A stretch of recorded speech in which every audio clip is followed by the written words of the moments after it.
stores in 35 cities, and I'm told that you sell around 15,000 rolls a day. So run us through how this happened from one kiosk to 15,000 rolls a day.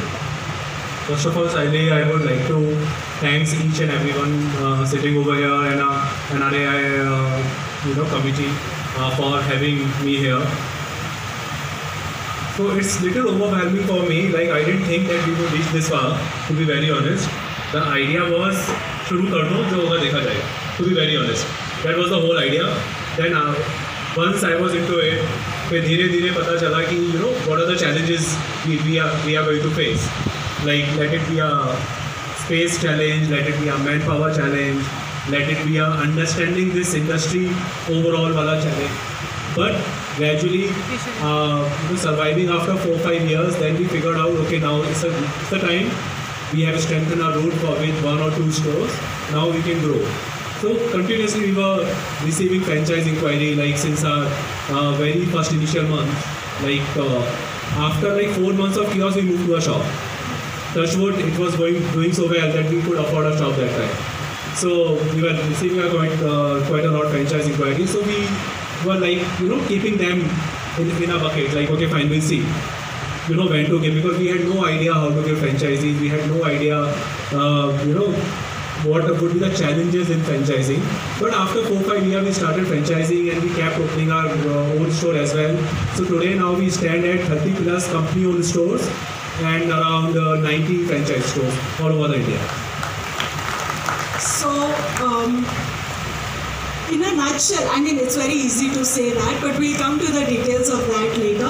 Mahadesh sir, please share a little about your journey of reaching 13 outlets for Sandwich Express by selling sandwiches alone. And as your profile says, that your dream is to open 100 outlets by 2030 purely by franchising. So please share how you will be achieving that.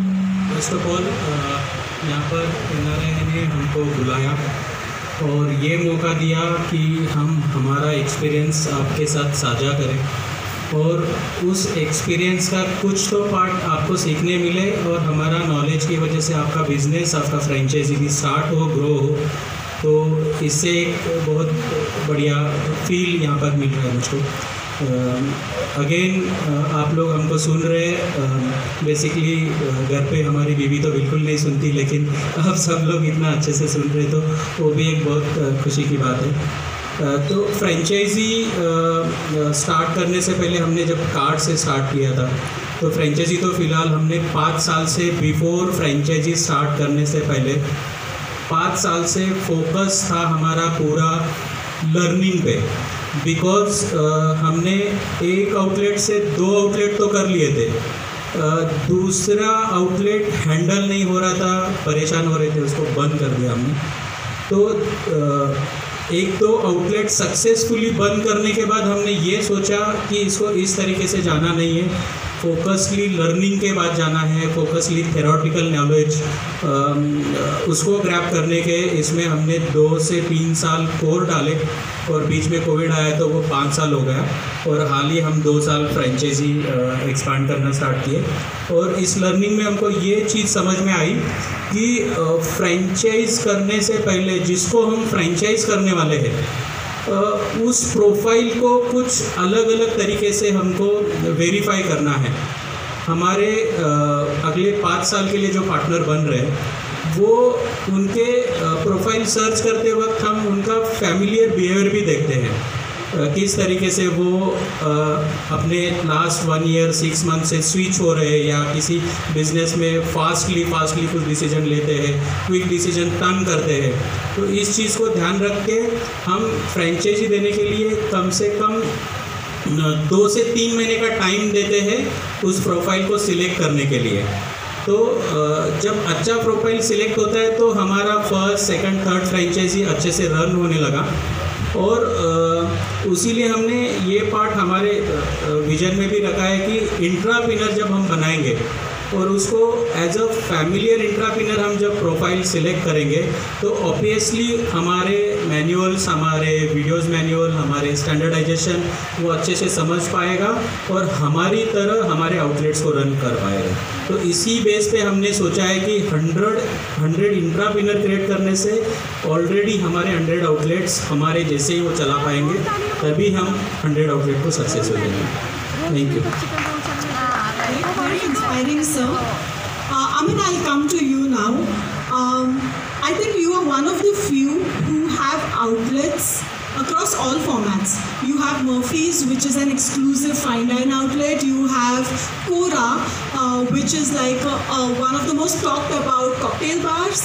Then you have the Donor Company, which operate in a QSR format. So I want to understand from you, if you can share with us, how do you decide that this is the time I want to start a second donor company? Of course, a healthy balance sheet is one reason, but apart from that, anybody who wants to expand their current business, what would you tell them about when is the right time to go from one Murphy's to the second Murphy's, or from the first to the second to the third donor company, and which format to choose while you choose to expand? Okay. So, with respect to when you talk about QSR, it's a very different segment, and when you compare to restaurant, it's a very different perspective altogether.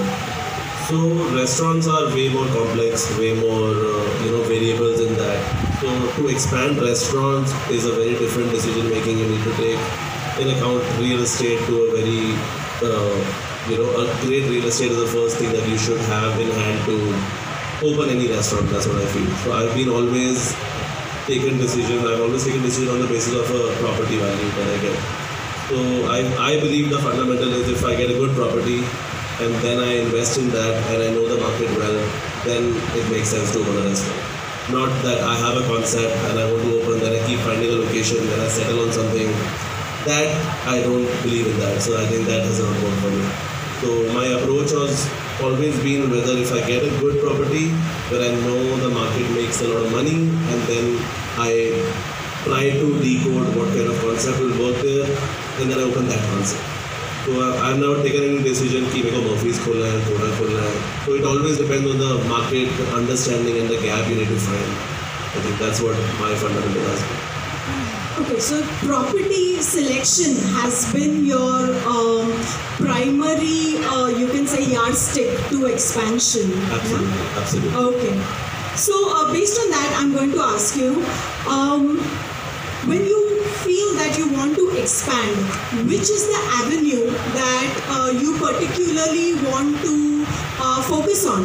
Is it, smooth a lot of processes which ensure smooth operations, or is it the product that somebody has to focus on, or is it the manpower, which means the team culture that you have to focus on, or is it the paperwork that you do that you have to focus on? So what are those primary aspects that one has to focus on when they're thinking about expansion? So definitely not paperwork. Paperwork doesn't make restaurants accordingly, I think. But with QSR, like Donor Company is a process-driven space. So वहाँ पे you need to focus on all the SOPs, right, and then you can scale it.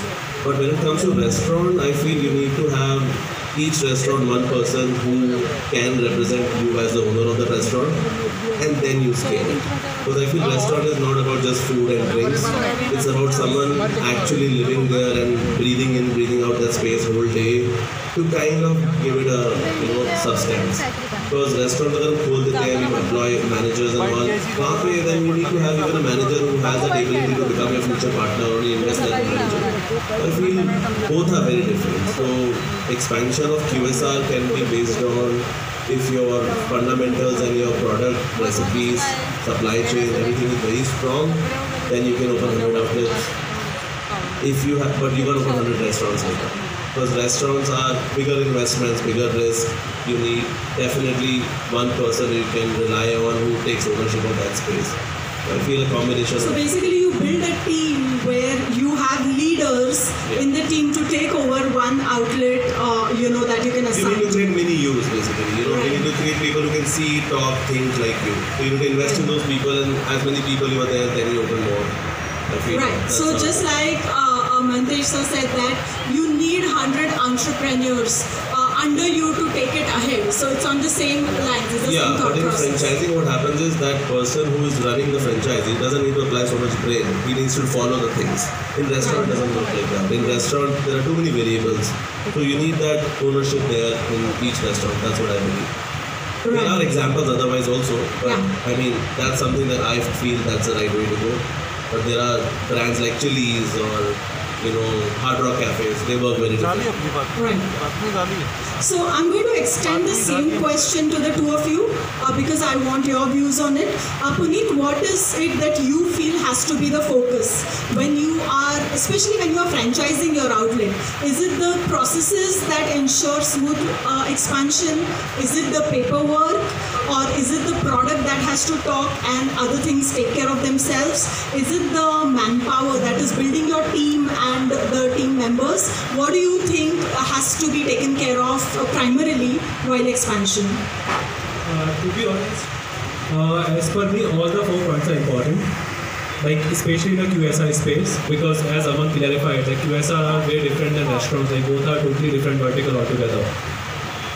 But as far as if I have to prioritize these 4, then processes are first, definitely, because these are the processes which you will inculcate in your team, and then the team you are building, a team who can follow that process and who can help you in enhancing those processes for the better reasons. Then it will come to a paperwork, and then I would say a product in QSI space, because you might have a great product, amazing product, you are like, wow, मैंने से अच्छी चीज नहीं खाई, but if you can't give a consistency in that product, you are good for nothing. As simple as that. And वो consistency आएगी आपकी processes की वजह से. Why paperwork is important? So that legally you are sound. Because when you are dealing with 100 different mines or maybe 500 different mines, you have taken your franchisees. See, prima facie, no matter how best you do, you can't keep everyone happy. 10% franchisees ऐसे रहेंगे जो आपको गाली देंगे. Simple as that. Then your paperwork comes. You have to protect yourself somehow. So this is the segregation I would do. So This is you how I first would say that SOPs are what is something that is primary, followed by a very strong legal team. SOPs, then your leaders, your team, your manpower, your people who you can share your vision with, and their ideology, your visions has to align. That is the prime, that's the prime focus. And then the paperwork, and then the product. Right. And Mantesh sir, आप भी बताइए कि आपके हिसाब से सबसे important इनमें से आप कौन सी चीज़ पे फोकस करते हैं? एब्सोल्युटली SOP तो इम्पोर्टेंट है ही है, लेकिन डे वर्क पे जितना भी एम्प्लॉयज़ काम करते हैं उसको एग्जीक्यूशन भी बहुत इम्पोर्टेंट होता है.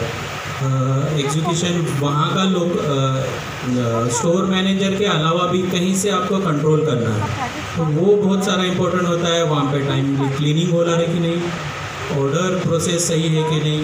हमने सिखा तो दिया, हमारे सामने 2 दिन वो कर भी रहा है, बट कंटिन्यूसली हम इसको कैसे कंट्रोल करें, उसके कंटिन्यूसली फीडबैक लेके हमारा वहाँ पर डायरेक्ट फीडबैक फ्रेंचाइजी को कनेक्ट होने के लिए कुछ सोर्स होना चाहिए. तो हम कस्टमर डायरेक्टली वहाँ पे कुछ स्कैन करे, फीडबैक डाले, नोट्स डाले जिसको वो फील कर रहा है, उसके आगे एक्शंस अच्छे से होने चाहिए. SOP के बाद भी सप्लाई चेन, स्टोरेज, बहुत सारा फ्रेंचाइजी में स्टोरेज की इशू की वजह से लीकेजेस, लॉसेस बहुत ज़्यादा हो गए. तो right time, right condition, right storage होना भी ज़रूरी है. उसके बाद सप्लाई चेन भी इम्पोर्टेंट पार्ट है उसके अंदर. मैन पावर को सबसे इम्पोर्टेंट, ट्रेनिंग के बाद भी उसको ऐसा